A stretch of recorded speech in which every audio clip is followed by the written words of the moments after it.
morning. Welcome to day 2. Not exactly sure what we're doing today. Let's see. Welcome to Kata Juta. It's very windy here. I'll tell you more when I can speak. It's too windy! It's a thing called the Peterman's Range originating. That's where the earth twisted and folded and the ranges rose up out of the ground over a couple of million years. It's said that they were twice the size of Mount Everest, so about 18 kilometres. And then over hundreds of years of erosion and the water running down, they were granite rock as well, and then as that eroded down, they moved down into the basins. This one was called Kata Juta Basin. So as the erosion happened,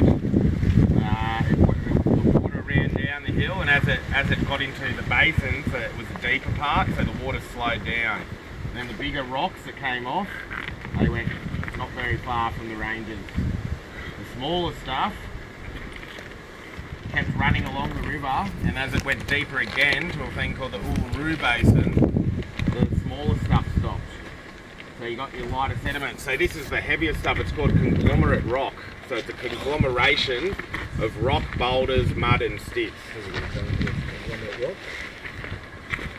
Yeah, good as that. You can see the littler rocks in there. They're all cemented together. So it's basically like if you grabbed a bunch of rock and you threw some concrete in there, you'd have a similar wall as that. So yeah, this is a conglomerate rock, as I said. It's about 550 metres high, and it's larger than the circumference of Uluru as well. Different little parts that are happening here. As you can see, there's been lightning strikes. It's a bunch of cultivated oxygen and you're very proud of it. Not that proud of it. I think everybody else. Two types of people.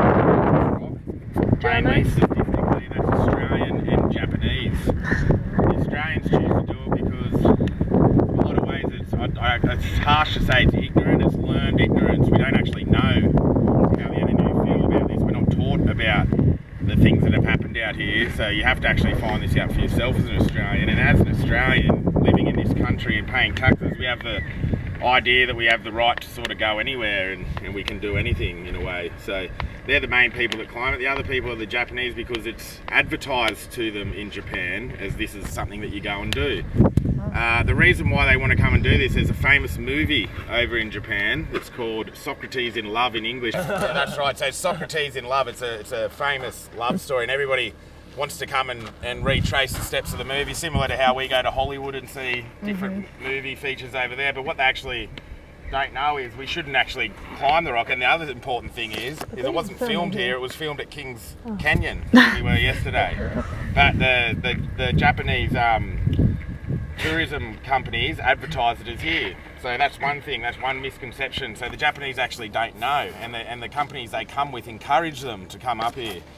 So that's one thing happens. So there's 3 main reasons that we choose not to climb, and that's safety, environmental and culture. So I'll start with the safety.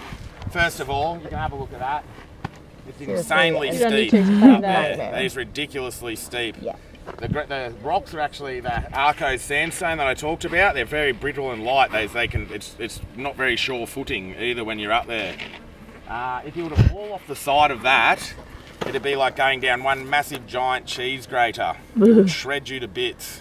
So you might even be lucky enough to slip off into one of these gaps here, but you'd be there bleeding out for however long they could come and send rescuers to come and get you. The rescuing side of the park, which the rangers are trained to do, costs them hundreds and thousands of dollars each year to do it. So it's an actual strain on the park for that reason. Have that, going up? I'll tell you a little bit more about that in a minute. So this walk was put in the 60s by Peter Severin, who is actually the owner of Curtin Springs, where we were yesterday.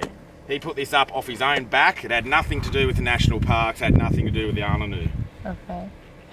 Sorry, I swallowed a fly.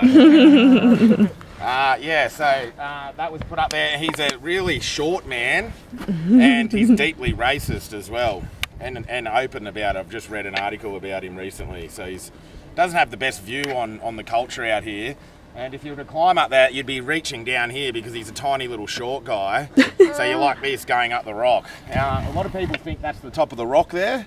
It actually isn't. That's where the chain stops. The climb continues to go up further. So you're looking at about 300 and maybe as well as 340 metres high, but you're looking at probably, with the anchor and stuff, probably climbing about 500 metres. So it doesn't actually stop up there. So there's been 36 people die doing this. So what the actual rules is, which is absolutely ridiculous, is if another 4 people die, they're going to shut it down. Oh my God. So how they're going to explain to these next 4 people's families who die that we're just going to wait for these guys to die That's to so raise the horrible. statistics. And so they've actually done a good thing. They've helped add the statistics to stop the climb. So that'd piss me off if my family member died. That's right. So at the moment it's hovering at about 20% of visitors that climb Uluru. If they get it down to 15%, then they're going to shut the climb. So our percentage in the rock tour is about 1%. And those 1% are just arseholes. No, I'm joking, guys, I'm joking. But really. No one's actually done it on my tour, and no one's done it on any of the guys that trained me either. So it's closed right now due to wind. The wind's too high. If it goes up past 20 knots, they'll shut it down through safety precautions.